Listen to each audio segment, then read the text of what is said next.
Je vais essayer de faire court sur certaines choses qui me semblent primordiales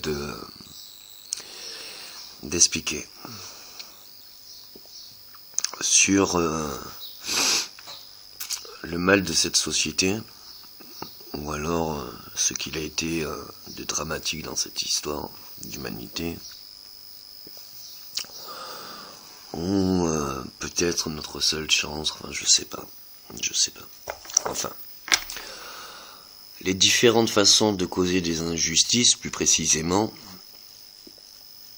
et surtout les diverses façons de s'anéantir, ou les diverses façons de se faire des guerres, ou comment elles se nourrissent, ou comment comme l'homme s'extinct par l'homme, comme l'homme crée des injustices par l'homme, comme l'homme crée des injustices par un pouvoir qui soit monétaire, qui soit autoritaire, qui soit de plein pouvoir, qui soit de toutes sortes. Donc je suis né de cette même vie, de ce qu'on m'en dit, parce que on compte pas les jours en fait, et malgré ce qu'on croit, on fait que répéter ce qu'on nous dit, ou on croit ce qu'on nous dit.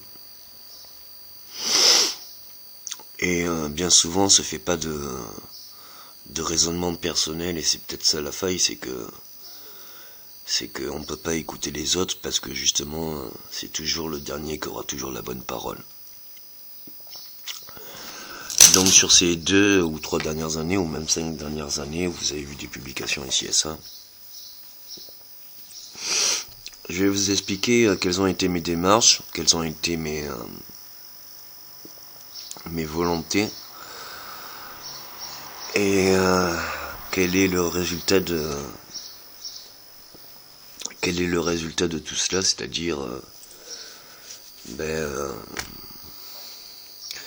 en quoi il y a de la chance encore à présent, que peut-être ça fait trop longtemps qu'il n'y a jamais eu. Enfin ça, si vous vous rappelez à quel moment sur Terre les gens étaient fraternels, connaissaient la paix,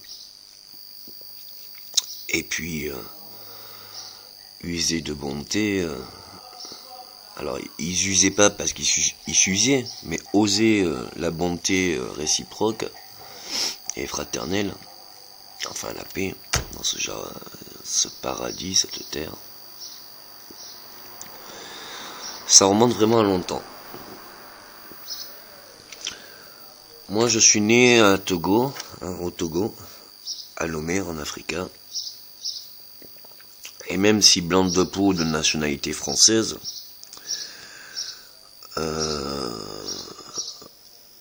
j'étais en Afrique. L'Afrique a connu, c'est très instable. Je crois ça fait tellement longtemps qu'il n'y a pas eu pas d'humanité, mais tellement eu de moments où tellement eu de conflits de toutes sortes, où c'est un microsystème pas de problème, mais de persécutés et persécutions. Et en fait, ça a été aussi le berceau de 3 plus grandes religions, qui ne sont pas forcément les plus anciennes, mais bon, ça relève d'un autre problème pour le bouddhisme, ou pour les mayas, ou pour toute autre chose.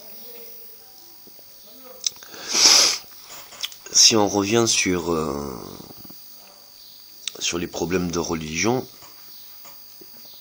la religion n'est qu'un enseignement aussi bien de l'histoire, ce qui est sans fin, c'est-à-dire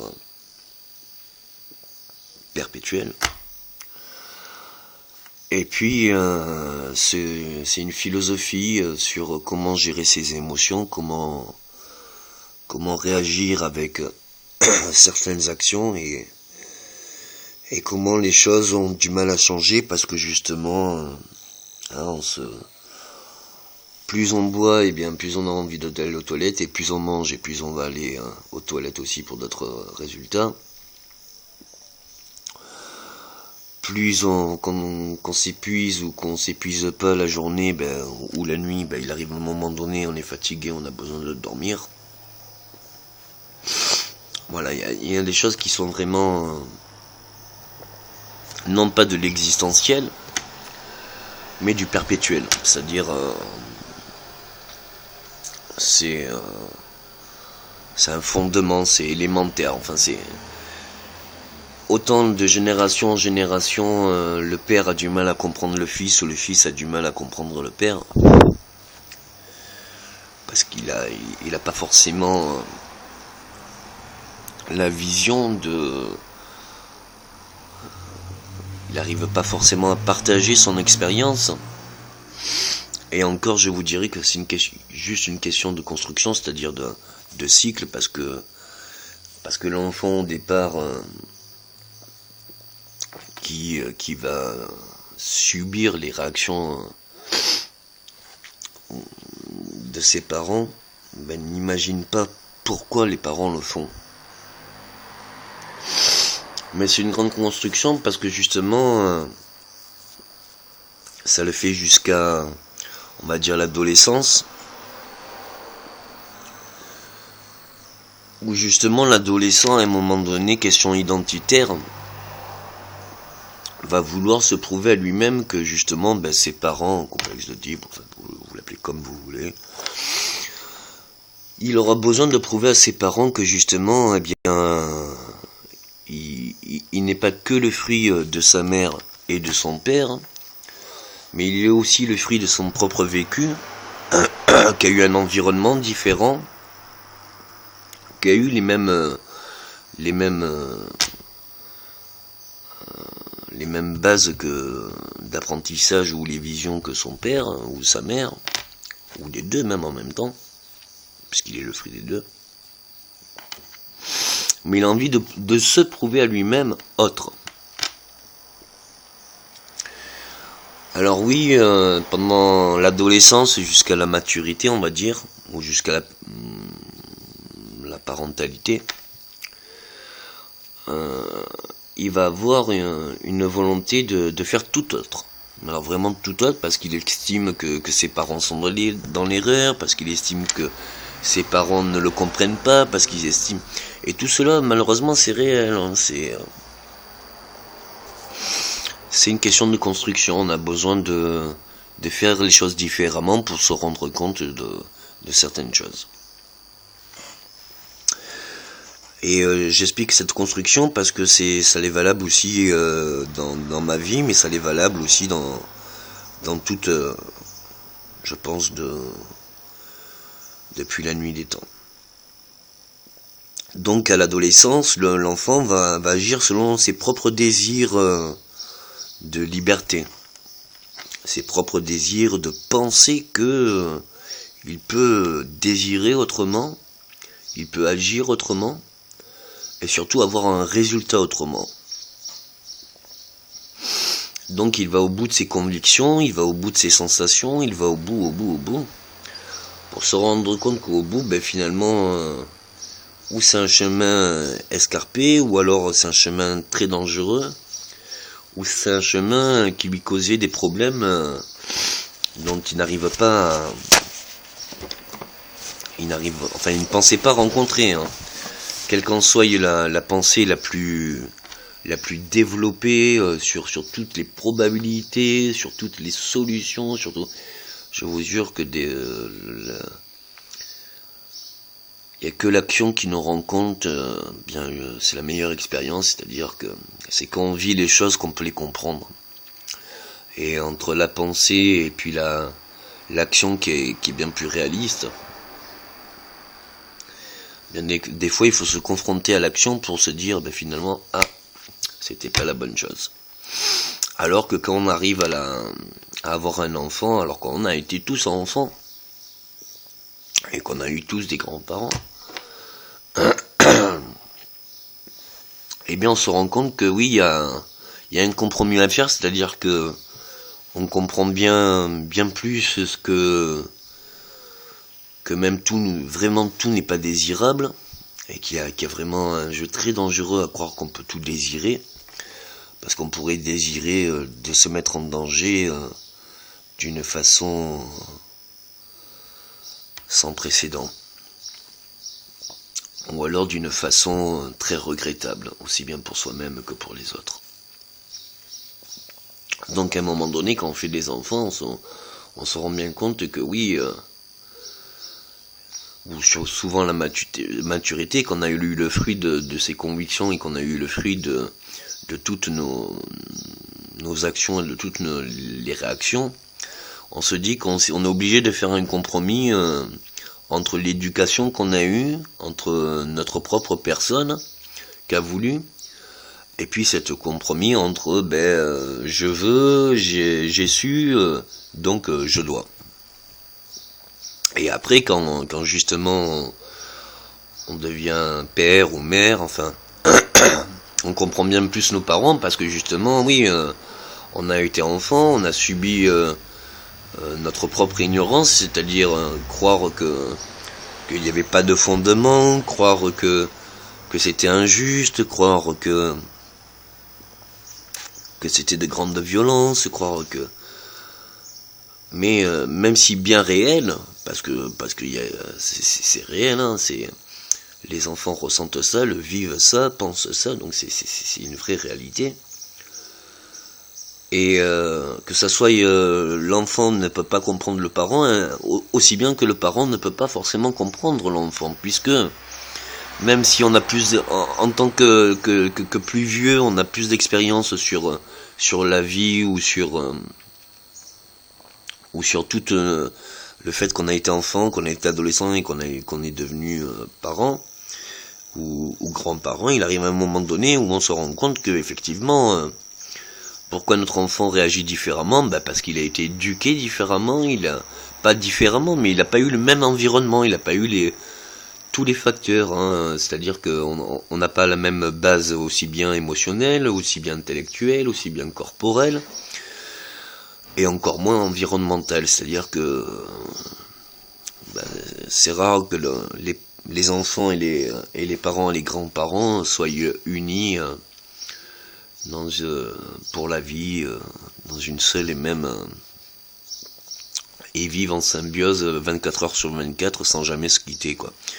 C'est-à-dire que même s'ils vivent dans le même foyer, même s'ils sont reculés de tout, même si ça, dans la journée, ils voient pas les mêmes choses, et puis ils sont pas, même s'ils se retrouvent à un certain moment donné, il y a un moment donné où ils ne voyaient pas la même chose. Et ça va au-delà de ça, c'est-à-dire que même deux frères ou deux sœurs qui sont confrontés à une même éducation, à des mêmes faits, à une même réalité, eh bien la réaction aussi bien émotionnelle qu'intellectuelle ou que sensitive peut être totalement différente et subjective. Donc on a étudié, ou quand j'ai étudié la psychologie comportementale ou autre, on s'est rendu compte que oui, effectivement, entre la réalité qui existe, hein, les faits réels, et puis la réaction, c'est-à-dire émotionnelle ou sensitive ou corporelle ou intellectuelle, eh bien cela c'est vraiment propre à chacun. Ça veut dire que autant on peut pas ignorer la réalité, mais autant on peut pas ignorer la réactivité. Et c'est aussi bien ce qu'on apprend, ce qu'on peut comprendre avec justement la relativité, c'est que quelle qu'en soit la réalité engendre pour chaque chose que l'on voit, que l'on perçoit, que l'on ressent ou autre, on a une analyse, une émotion qui nous incite à une certaine réaction.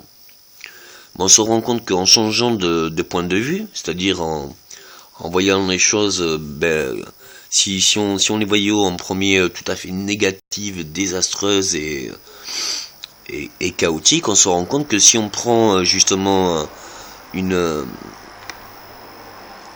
une vision d'optique différente, et bien du coup on perçoit la réalité différemment, et puis notre réaction face à la réalité est différente. Donc on va parler de réalité, et on va parler de comment on peut se servir de la réalité, ou de sa psychologie, sa philosophie, enfin, pour gérer son émotionnel, pour trouver la bonne réaction.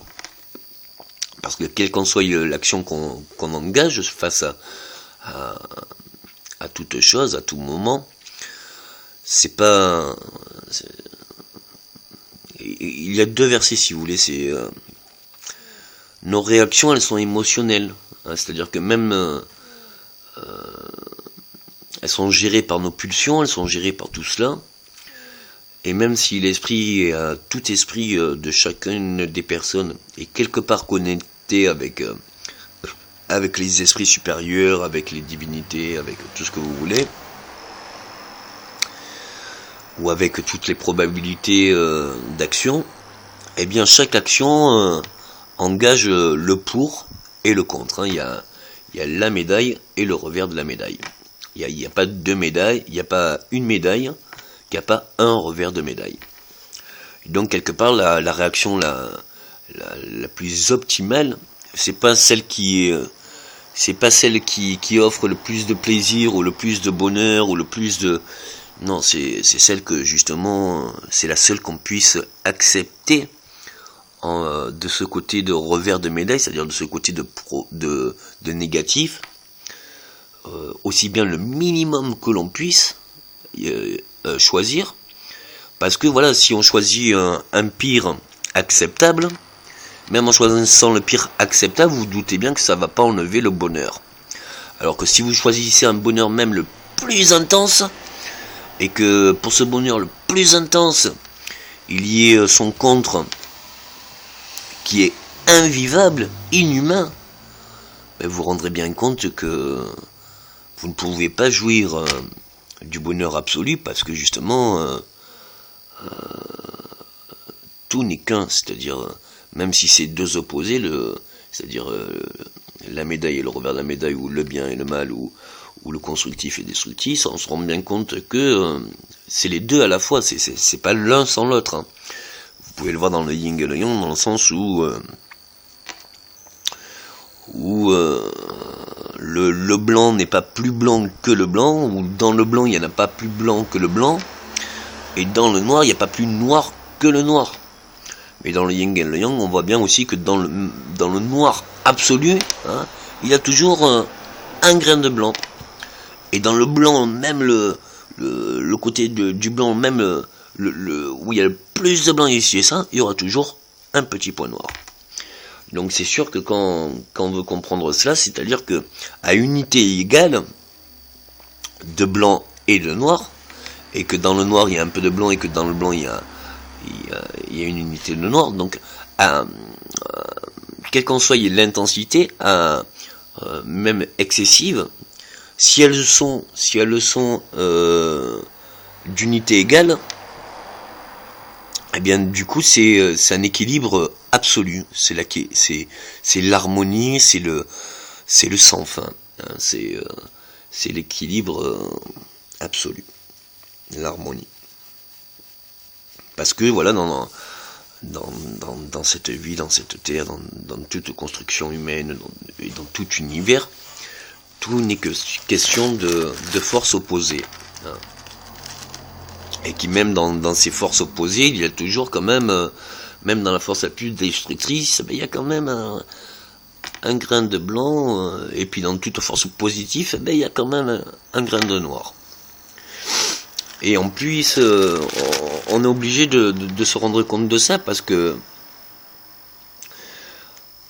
voilà, il y a, plus noir que noir, ça n'existe pas, et plus blanc que blanc, ça n'existe pas. Donc il y a un besoin vraiment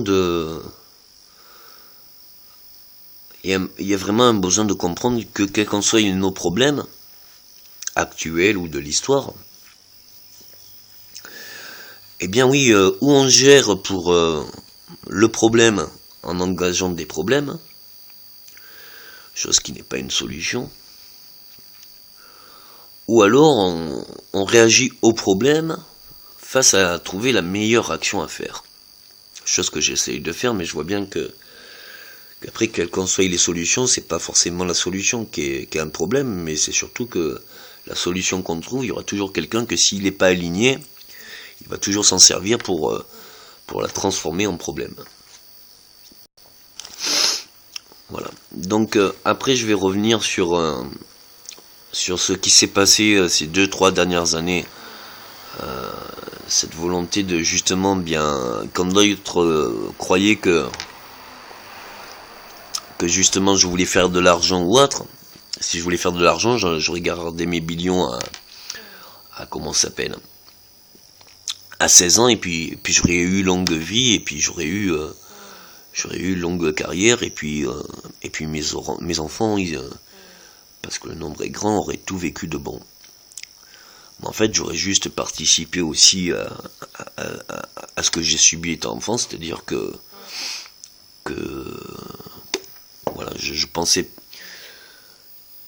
c'est pas que je pensais pas que c'était absolu et que c'était magnifique, bien sûr ça l'était, mais je pouvais pas régler les problèmes des autres avec cette façon-là, ou alors du moins le fait d'être confronté avec la psychologie comportementale, avec ma religion, avec mes convictions profondes, on m'a certifié que voilà, c'est en étant confronté au problème que justement seul celui qui est confronté au problème eh bien peut avoir la solution, aussi bien pour ce qu'il a aimé, hein, pour engendrer le bien qui s'est engendré, mais pour comprendre aussi la solution à toutes les personnes qui ont connu le même problème.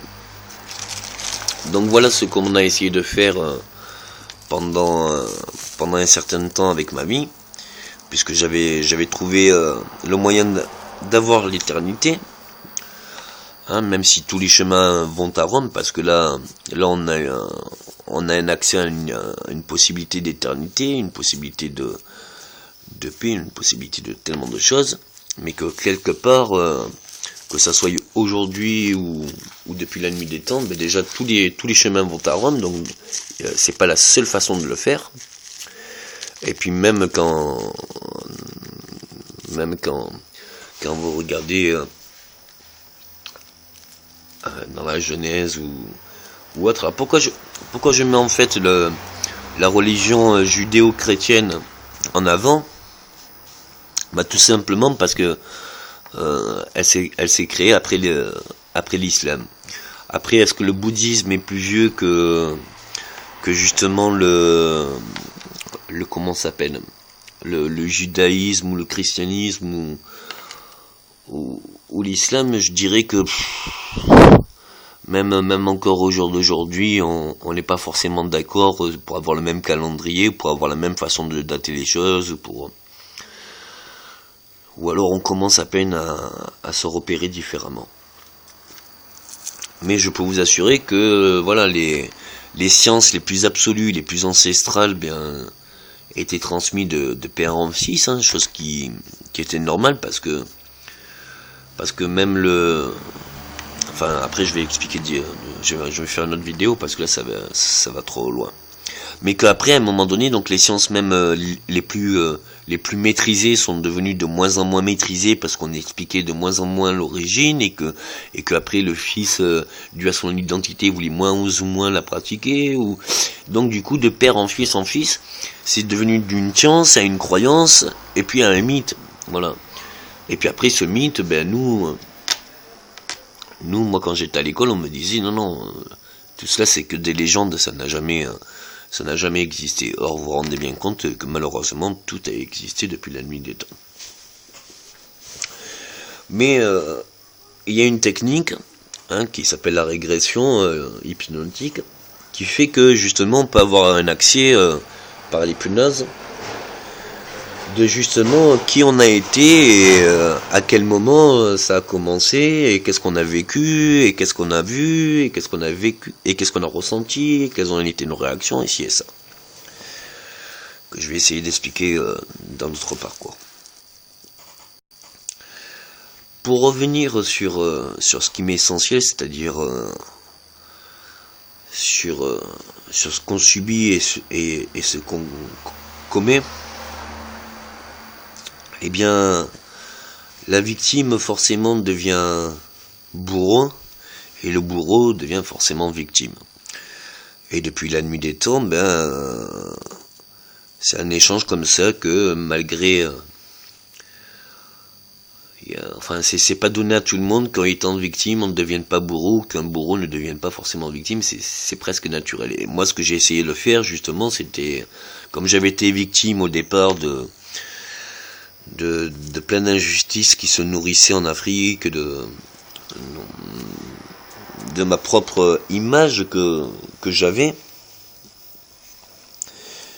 et bien du coup, il s'est avéré que oui, quelles qu'en soient les injustices que l'on subit, on a des remords, on a des volontés de justice. Donc on veut le bien et on a une force constructive sur soi-même, c'est-à-dire qu'on sait tout ce qu'on ne veut pas. Donc excusez mes enfants si je vous ai fait et que vous n'avez pas compris toutes ces injustices, parce qu'effectivement oui, ce non-vie, cette catastrophe, ce qu'on subit, jusqu'à maintenant, on s'est bien rendu compte que même si on ne sait pas ce qu'on veut, chose qui est utopique, on peut savoir ce qu'on veut, mais ce que je veux dire, c'est que si on sait tout ce qu'on ne veut plus, du coup, c'est se rapprocher de ce qu'on veut. Alors que si on se réfère à tout ce qu'on veut, du coup, on pourrait ignorer de tout ce qui nous est défavorable, de tout ce qu'on pourrait se vivre ou engendrer. Donc dans ma vie, on m'a demandé... aussi bien parce que j'étais, aussi bien parce que Dieu m'avait guidé, aussi bien parce qu'il avait pris mon corps, aussi bien de ci de ça. Et comme je n'avais que 16 ans, vous vous rendez bien compte que même si j'avais solutionné tous les problèmes, à décoder l'ADN, à faire l'évolution des technologies et même l'espace, ou les déplacer, les voyages dans le temps, vous vous rendez bien compte qu'effectivement, il y a un moment donné où on s'est dit, c'est bien beau, mais comment on va aligner tout le monde? Et puis surtout, va faire comprendre au monde que la vérité, elle vient d'un avatar qui a 16 ans et qui a toujours été là depuis la nuit des temps, qui a toujours été... Enfin, bref, c'était vraiment très compliqué de pouvoir convaincre... le pire des tyrans, c'est de dire non, tu n'as pas à faire parce que voilà, bon, pour d'autres raisons. Donc on m'a demandé de créer, parce qu'en plus on avait un accès à une éternité, donc du coup il fallait vraiment que tout le monde prenne conscience que qu'est-ce qui était la seule chose qu'on pouvait choisir. Hein, comme si on avait besoin de vivre l'échec pour se rendre compte que c'est un échec. C'était catastrophique pour moi parce que je savais très bien que même si Dieu m'avait pris mon corps et me guidait et donné toutes les sciences et donné toutes les vérités, même si j'étais béni, je serais banni de moi-même. Hein. Dites-vous bien, dans quel pays et qu'est-ce que tu peux faire, hein, ou ou dans quel pays ou de comment faire, hein, pour s'échapper de ses pieds ou de sa conscience. Hein, il y a un moment donné, que tu sois conscient ou inconscient ou que tu acceptes, hein, c'est juste une question de temps. Parce qu'à un moment donné, effectivement, oui, tu peux pas fuir ta conscience, tu peux pas fuir ton passé, et tu peux pas fuir tes pieds, c'est-à-dire l'endroit où tu es. Donc il faut encore une harmonisation de tout cela. Et dans ce qu'il a été ces 2-3 dernières années, ça n'a pas été de créer de nouveaux marchés, de créer de nouvelles façons de monnayer, de créer... Non, c'était vous dire, non, pensez différemment, et peut-être que vous aurez des résultats différemment. C'était vraiment une volonté que tout le monde comprenne la démarche psychologique, ou philosophique, ou ou intellectuelle qui permet qu'en pensant différemment, ben on obtient un résultat différemment. Mais alors, si vous croyez que c'était pour faire de nouveaux produits ou de nouvelles façons d'avoir de l'argent, détrompez-vous, parce que c'est juste reporter le problème. Hein, c'est le déplacer, mais il existe toujours ce problème-là. Parce que vous voyez bien que justement, tout ce qu'il a été de ces 20 dernières années, qui était international de la mondialisation du marché, de donner plein pouvoir à l'argent, n'a créé que forcément injustice et ci et ça. Et vous vous rendez bien compte que même les plus riches, les millionnaires, les milliardaires, tout ce que vous voulez, l'argent au départ, ça crée, on s'en sert aussi bien pour se nourrir et pour se faire plaisir. Hein. Bon, vous vous rendez bien compte que même ceux qui ont le plus d'argent, donc que ça leur donne le plus de pouvoir, ben, ils ne pourront jamais acheter le cœur. Hein. C'est un truc, il y a des personnes, ils s'achètent pas. Ça s'achète pas. Même Dieu, il est ni à vendre, ni à acheter, ni à voler. Hein. Il est à louer. Voilà. Donc du coup,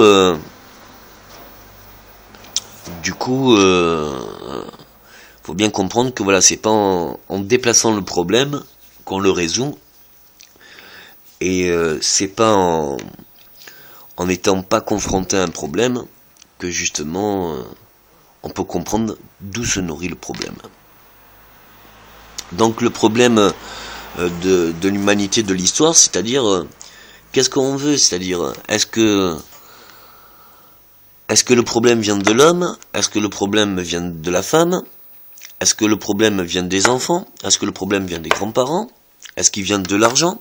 Est-ce qu'il vient du fait qu'on n'arrive pas à gérer justement notre propre autonomie, c'est-à-dire l'élévation et l'évolution commune? Et puis quel qu'en soit le plein pouvoir que l'on donne aussi bien à l'homme, à la femme, à l'argent, à l'enfant ou aux grands-parents, vous vous rendrez bien compte que tout cela et si cela est subjectif, vous vous rendrez bien compte que ça ne fait que reporter le problème. Pourquoi? Parce que toutes ces choses-là ne peuvent se permettre que grâce à la vie. Voilà. Et le problème que j'ai voulu bien faire comprendre et que tout le monde a bien vu ces dernières décennies, c'est que si on respecte pas la vie, hein, c'est-à-dire la vie sous toute forme, toute sorte, toute existence, c'est-à-dire aussi bien végétale, aussi bien minérale, aussi bien élémentaire, aussi bien animale, aussi bien marine, aussi bien humaine, même si les humains sont que des mammifères, hein, il faut revenir à la base. Hein. Donc du coup, à un moment donné, il faut bien se rendre compte que si on n'arrive pas à s'unir, eh bien justement, à s'unir pour créer de la vie, et non pas à s'unir pour donner un pouvoir ou autre, mais à s'unir communément, hein, à la seule direction que tout le monde peut comprendre, et bien justement, ça créera juste que d'autres problèmes, ça déplacera le problème. Mais quel qu'en soit le temps que ça dure, il y aura un moment donné où même la personne qui a plein de pouvoir et qui croit qu'il peut tout acheter ou qui peut tout anéantir aussi ou ça, mais hein, comment dire, les injustices, on les crée pas. Les injustices, on les crée en ignorant que c'est à nous-mêmes qu'on les subit. C'est-à-dire que quel qu'en soit qu'on se défend ou qu'on attaque, à un moment donné, quand on tue une personne, hein, pour prendre le cas extrême, ben, qu'on soit conscient ou inconsciemment, c'est pas la personne qui meurt, c'est une partie de notre cœur. Et on peut pas juger forcément la personne, on peut pas forcément comprendre la personne qui fait ces actes-là si nous-mêmes on les a pas vécus. Et quelque part, une fois qu'on les a vécus, ben on se rend compte que qu'on a été inconscient ou qu'on a été conscient, ben tout se paye. Hein. Là, je reviendrai sur une réalité, c'est-à-dire que tout le bonheur que j'ai créé, les créations créatrices, enfin tout le bien que j'ai fait, ben le fruit de tout ce que j'ai planté, je n'en ai jamais eu le fruit. Par contre, je peux vous dire que quel qu'en soit le mal qu'on fait, alors ça non seulement on paye, mais on paye bien plus. Hein, ça j'ai porté cette médaille de 43 kilos pendant 36 ans. Même si c'est un or massif, je peux vous dire que c'est un poids que j'ai voulu porter seul. Donc le problème c'était que voilà, quand on a une injustice, eh ben, on a une force qui nous permet de se dire oui, on peut faire plus pour mieux, ou alors on peut, comment dire, on peut pardonner notre justice et au lieu de passer de victime à bourreau, on peut juste devenir juste. Or, celui qui a engendré des injustices aura bien plus de mal à comprendre par la psychologie que tout se paye. Sauf quand justement il vit lui-même, quand lui-même vit le fruit de sa persécution. Et quelque part, on sait aussi que même s'il désire consciemment ou inconsciemment le mal, eh bien tout se paye et que quelque part, s'il a désiré le lundi de sa vie consciemment, eh bien le samedi ou le dimanche de sa vie, il ne pourra plus vivre, ou même en étant vivant, il verra bien que tout est mort pour lui. C'est-à-dire que non seulement il a engendré, mais en plus il a subi. Voilà. Et qu'on l'ait subi ou qu'on l'ait engendré, à un moment donné, il faut bien comprendre que non, ni l'un ni l'autre ne se doivent. Alors on n'a pas besoin de commettre des méfaits pour savoir que c'est des méfaits. J'espère que vous réagissez. Et on n'a pas besoin de subir des injustices pour savoir que justement c'est inhumain, quoi. Donc bien sûr, voilà, il y a une réalité, c'est que ça fait longtemps que là l'homme, surtout l'homme, crée des guerres. Ça fait longtemps que les femmes n'ont pas eu plein pouvoir. Mais je dirais que pour les hommes qui sont de plein pouvoir, eh bien, vous doutez bien que méfiez-vous des femmes parce que elles sont bien plus fortes que nous. Et que même dans un couple, si l'homme utilise de l'autorité, eh bien la femme, même si subtile, montre pas sa force. Ça prendra le temps que ça prendra. Mais justement, elle aura toujours le plus. Parce que voilà, plus on subit d'injustice et plus ça nourrit une détermination constructive d'avoir le dessus. Voilà. Vous vous rendez bien compte que si le problème n'était que dans l'homme et la femme, vous vous rendez bien compte que c'est sans fin. C'est-à-dire qu'on donne plein pouvoir à une femme comme ça a été à l'époque de Cléopâtre. Les femmes de pouvoir, généralement, sont plus... comment dire des fois autant, voire des fois presque plus cruelles. Alors qu'un homme est plus inconscient et plus... Enfin, non, on va pas faire de généralité. Mais revenons de constitution pour... s'il y avait que le problème de l'homme et de la femme, c'est que l'homme est en vie grâce à la femme, grâce à sa mère. Donc il y a un minimum vraiment de reconnaissance à la femme. Que la femme, pour donner pour donner vie et pour donner amour et preuve d'amour à son homme, eh bien, pour créer l'enfant, parce que généralement, il y a quelque chose, c'est que l'homme est totalement ignorant que pour nous donner naissance, et même la fille, la fille ou la femme qui devient mère, elle ne le sait pas, parce que si la mère disait à sa fille, ma fille, tu sais quoi, quand tu vas aimer un homme et que tu vas accoucher, je peux te dire que celles qui ont plus d'un enfant, déjà, elles ont beaucoup d'amour. Mais alors par contre, la femme qui a plus de 10 ou 20 enfants, c'est un amour, mais alors... ou alors c'est comment ça s'appelle, c'est absolu l'amour qu'elle porte pour son père, pour son mari, ou alors c'est que l'homme est inconscient de l'amour qu'elle lui porte, parce que vous voyez bien, autant la femme sur la table d'accouchement, elle use de toutes ses forces, hein, et c'est pas des forces physiques, c'est-à-dire que c'est les œufs, c'est les os qui craquent, c'est les hanches qui s'écartent. C'est-à-dire qu'il y a très peu d'hommes qui arrivent même à regarder ça, parce que bien souvent les hommes sont bien plus comment dire, il y a plus de mal à accepter la douleur, ou alors c'est pas tous les hommes qui arrivent à souffrir autant. Enfin, si les hommes souffraient autant pour le plaisir des femmes, peut-être que les femmes seraient plus reconnaissantes pour les hommes, et si les femmes souffraient moins pour les hommes, du coup voilà. Donc pour revenir sur tout cela, parce que j'essaie d'expliquer sur l'homme et la femme, parce que ça résume un peu tous les problèmes aussi actuels, au-delà de l'argent, au-delà de tout, les injustices qu'on connu ce monde. Voilà. Donc il n'y a pas une question de...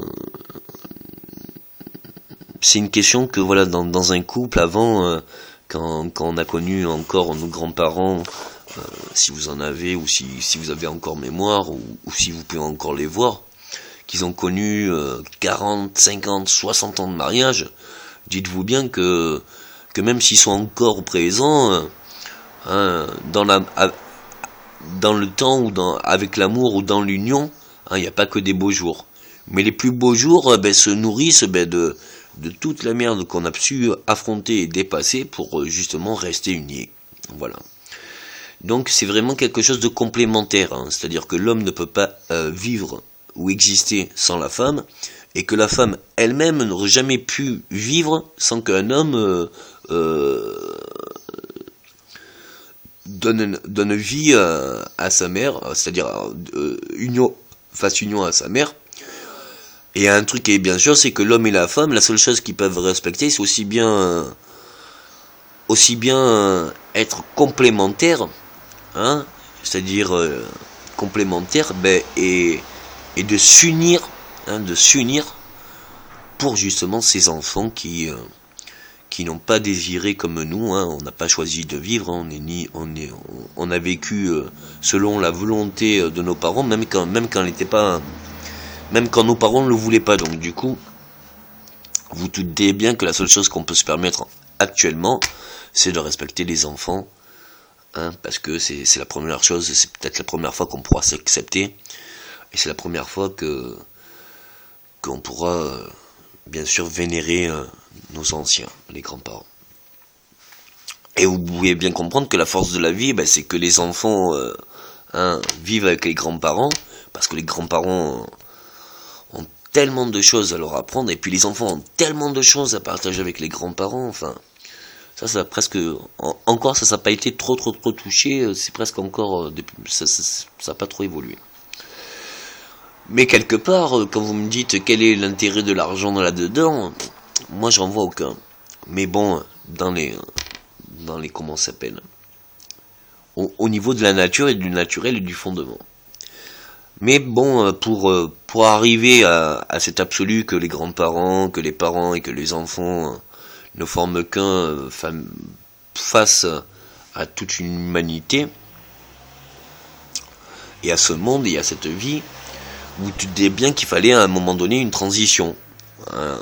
Et que la transition qu'on puisse se permettre, la seule transition qu'on puisse se permettre, c'est encore malheureusement grâce à l'argent. Donc si l'argent est un outil constructif qui permet de régler des injustices, alors oui, il fallait en développer. Or je me rends bien compte que moi personnellement, j'en ai jamais eu le fruit, aussi bien de ce que j'avais créé, aussi bien de ce que j'ai encore de fondé, mais que ça a encore juste engendré des nouvelles injustices. Et vous vous rendez bien compte que justement, c'est compliqué d'arriver à un moment donné à ce que tout le monde soit d'accord, hein. Pourquoi je ne juge pas ceux qui justement ont le pire du pire, hein, c'est parce que voilà, ça fait plus de 4, 5, 10 ans que le pire, je l'ai trop vécu, je l'ai trop engendré, je l'ai trop subi, je l'ai trop tout ce que vous voulez. À un moment donné, on est obligé de on est obligé de désirer ce qui est bon, bien et surtout mieux. Malheureusement, on a beau en avoir conscience, on a beau tout ce que vous voulez, il y a une partie de nous-mêmes qui est morte. Et peut-être que même avec l'éternité, ben on n'oubliera jamais, ou on se pardonnera jamais d'avoir été ignorant du mal qu'on a causé, de l'injustice que ça a engendré, du tout qui est vraiment trop dur à accepter pour ceux qui l'ont subi.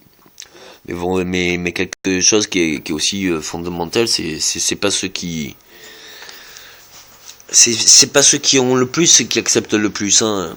C'est ceux qui acceptent moins, qui même en ayant bien moins, eh ben arrivent à pardonner, arrivent à accepter. Et c'est pas qu'ils veulent oublier, hein, c'est qu'un, ils l'ont trop subi, et puis ils savent ce que c'est, ils savent à quel point c'est inhumain, et que quelque part, même quand t'as peu d'argent, ben, comme tu